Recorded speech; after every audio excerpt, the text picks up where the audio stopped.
अध्यक्ष मल्लिकार्जुन खड़गे ने पहलगाम आतंकी हमले की कड़ी निंदा की और मोदी सरकार से आतंकवादियों के खिलाफ कड़ी कार्रवाई की अपील की।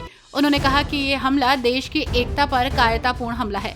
खड़गे ने पीड़ित परिवारों से बातचीत की और केंद्र सरकार से जम्मू कश्मीर में सुरक्षा व्यवस्था बेहतर करने का आग्रह किया। उन्होंने कहा कि ये राजनीति का समय नहीं बल्कि न्याय दिलाने का समय है। रॉबर्ट वाड्रा ने पहलगाम में हुए आतंकवादी हमले की कड़ी निंदा की है।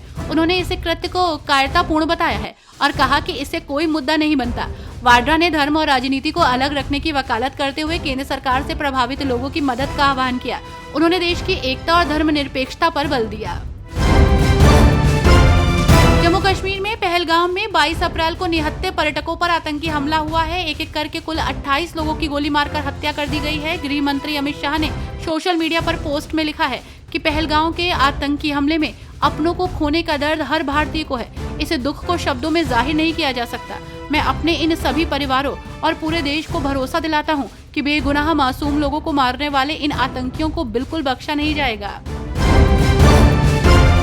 रक्षा मंत्री राजनाथ सिंह की अध्यक्षता में दिल्ली में हुई हाई लेवल मीटिंग में जम्मू कश्मीर की समग्र स्थिति की समीक्षा की गई। इस बैठक में प्रमुख रक्षा अध्यक्ष CDS जनरल अनिल चौहान, तीनों सेनाओं के प्रमुख और रक्षा सचिव ने हिस्सा लिया।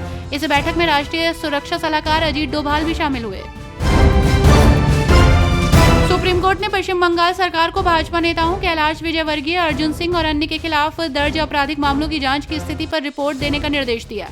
कोर्ट ने 2020 में दायर याचिका पर सुनवाई करते हुए 1 महीने के भीतर व्यापक हलफनामा मांगा है।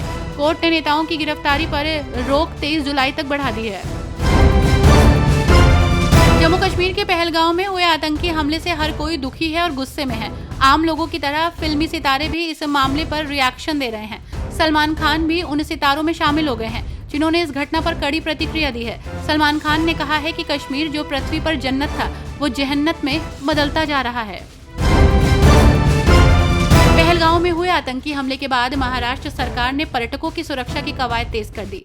डिप्टी CM अजीत पवार ने कहा कि पहलगाम में हुए आतंकवादी हमले के बाद जम्मू कश्मीर में गए महाराष्ट्र के पर्यटकों की सुरक्षा सुनिश्चित करने और उन्हें राज्य में सुरक्षित वापस लाने के लिए राज्य सरकार प्रयासरत है। जम्मू और कश्मीर के पहलगाम में मंगलवार को हुए आतंकी हमले में मारे गए नागरिकों को लेकर देश भर में गुस्सा और शोक का माहौल है। मुंबई के कुरार इलाके में शिवसेना शिंदे नेता संजय निरुपम की अगुवाई में मृतकों को श्रद्धांजलि देकर लोगों ने पाकिस्तान के खिलाफ जोरदार नारेबाजी की और पाकिस्तान का झंडा जलाकर अपना विरोध जताया।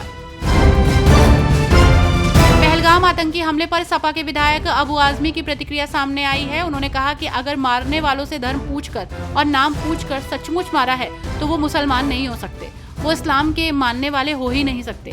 वो लोग इस्लाम से खारिज हो जाएंगे जो इस तरह की हरकत करेंगे। जम्मू कश्मीर के पहलगाम में आतंकी हमले को लेकर बुधवार को शिवसेना UPT के सांसद संजय राउत ने केंद्रीय गृह मंत्री अमित शाह पर निशाना साधा। उन्होंने कहा कि अमित शाह देश के सबसे बड़े असफल गृह मंत्री हैं। अमित शाह को गृह मंत्री पद से इस्तीफा दे देना चाहिए।